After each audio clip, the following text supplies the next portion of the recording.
When people look at it, it looks crazy. That's a very natural thing.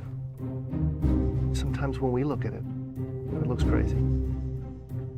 It is the result of reasoned engineering thought, but it still looks crazy.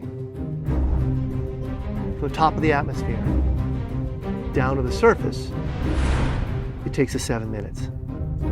It takes 14 minutes or so for the signal from the spacecraft to make it to Earth. That's how far Mars is away from us. So when we first get word that we've touched the top of the atmosphere, the vehicle has been alive or dead on the surface for at least 7 minutes.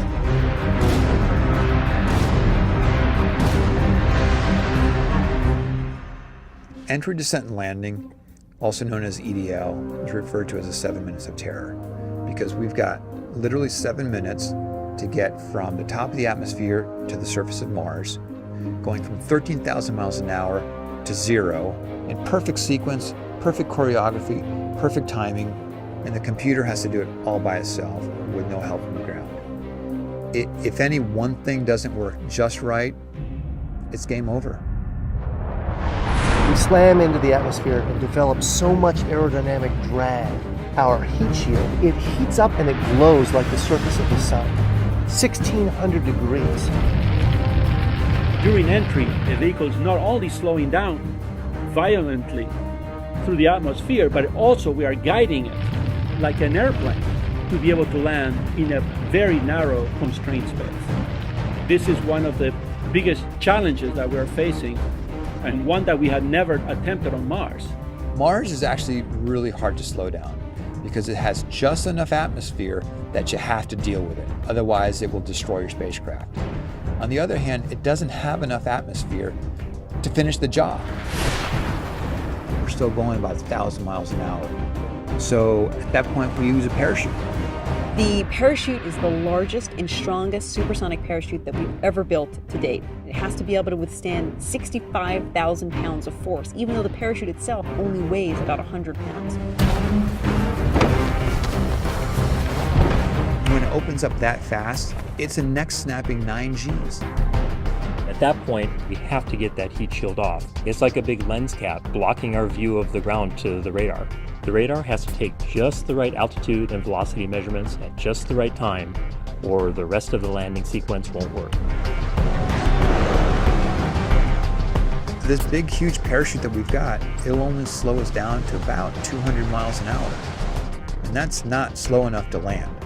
So we have no choice, but we've got to cut it off and then come down in rockets. Once we turn those rocket motors on, if we don't do something, we're just going to smack right back into the parachute. So the first thing we do is make this really radical divert maneuver. We fly off to the side. Diverting away from the parachute, killing our horizontal velocity and our vertical velocity, getting the rover moving straight up and down so it can look at the surface with its radar and see where we're going to land. And we head straight down to the bottom of a crater, right beside a 6-kilometer high mountain. We can't get those rocket engines too close to the ground, because if we were to descend propulsively with our engines all the way to the ground, we would essentially create this massive dust cloud. That dust cloud could then go and land on the rover. It could damage mechanisms and it could damage instruments. So the way we solve that problem is by using the sky crane maneuver. 20 meters above the surface, we have to lower the rover below us on a tether that's 21 feet long, and then gently deposit it on its wheels on the surface. As the rover touches down and is now on the ground, the descent stage is in a collision course with the rover. We must cut the bridle immediately and fly the descent stage to a safe distance from the rover.